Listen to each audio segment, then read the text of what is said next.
Hello my dear friends of class 11th. I hope you are safe and sound with your parents and guardian at your home. Dear friends, आज हम physics में unit and dimension chapter में पढ़ने वाले हैं about the different types of the physical quantities on the basis of the dimensions. Dimensions का basis पर physical quantities को कितने पार्ट में कैटेगराइज किया गया है समझेंगे, और साथ ही हम जानेंगे about the application of the dimensions, यानी कि बीमाओं के अनुप्रयोग क्या हैं। ठीक है, फिजिक्स में जब तक आप सभी को किसी भी टॉपिक का कॉन्सेप्चुअल नॉलेज नहीं होगा तब तक आप उससे संबंधित न्यूमेरिकल्स को सॉल्व नहीं कर सकते हैं। तो इसलिए आप सभी को the unit and dimension chapter को बखूबी पढ़ना है।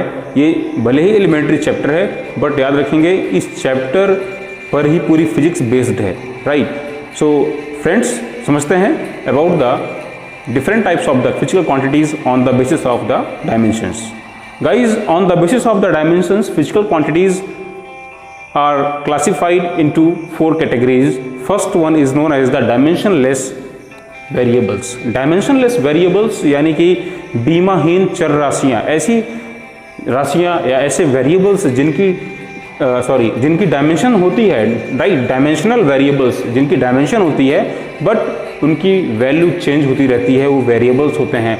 For example the area, velocity, forces etcetera are the dimensional variables.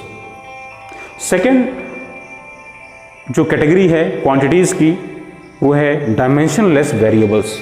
Dimensionless variables are those quantities which one have no dimension although they have the varying values, right.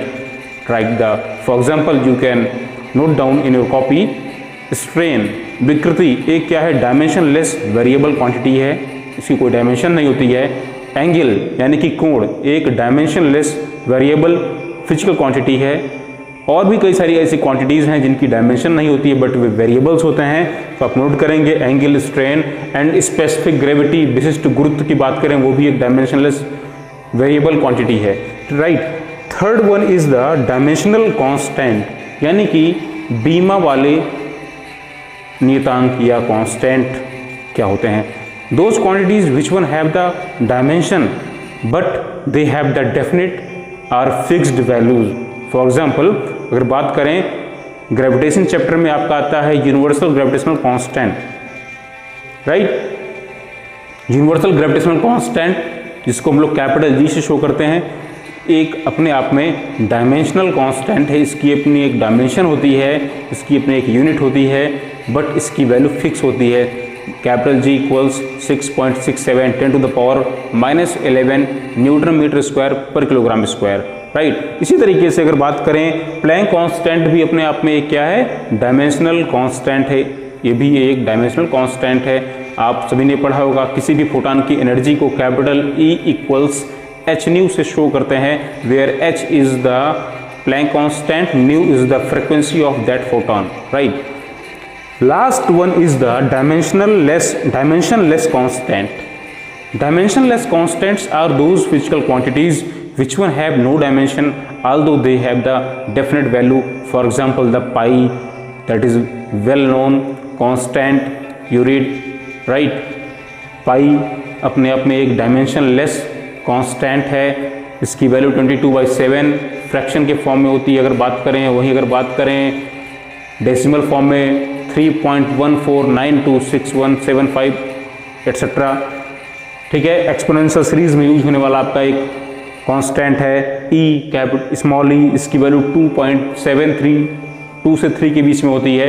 ये भी अपने आप में एक डायमेंशनलेस कांस्टेंट है। So physical quantities on the basis of the dimensions can be classified into 4 parts. First one is the dimensional variable, second is known as the dimensionless variable, third is the dimensional constant and fourth is the dimensionless constant.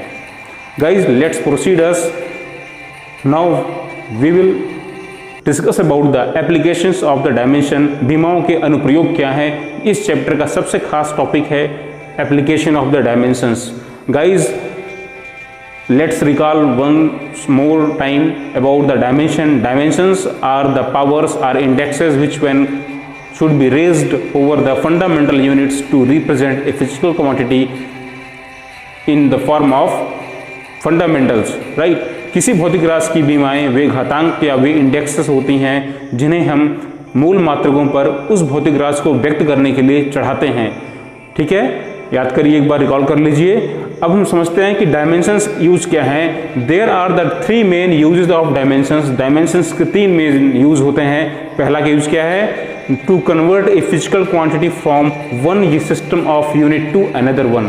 किसी physical quantity को एक system of unit से second one में convert करने के लिए, for example अगर बात करें फोर्स की SI यूनिट अगर बात करें न्यूटन होती है, अगर इसको हम सीजीएस सिस्टम में कन्वर्ट करना चाहें तो वहाँ भी उसकी यूनिट डाइन होती है।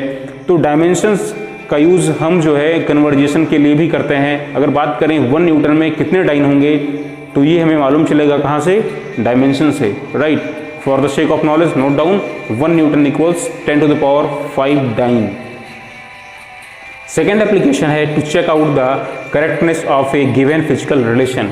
किसी दिए गए भौतिक संबंध का जो है करेक्टनेस यानी कि सत्यता को जांचने के लिए, किसी दिए गए भौतिक संबंध की सत्यता को प्रमाणित करने के लिए, करेक्टनेस के लिए यूज करते हैं डायमेंशनल एनालिसिस को। And third is the two determine A relationship between different physical quantities.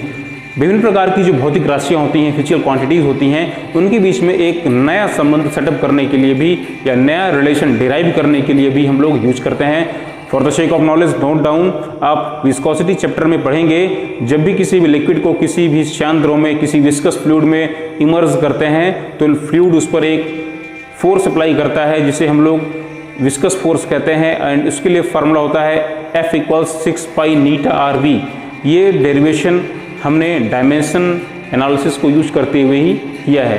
तो डायमेंशंस का यूज नए रिलेशंस को सेटअप करने में भी करते हैं और पुराने रिलेशंस की जो है करेक्टनेस को जांचने के लिए भी करते हैं, राइट। इस तरीके से आप इन दोनों टॉपिक्स को नोट डाउन कर लें अपने कॉपीज़ में, और हम इन पर कुछ बेस्ड न्यूमेरिकल्स को भी सॉल्व करने ही वाले हैं। धन्यवाद।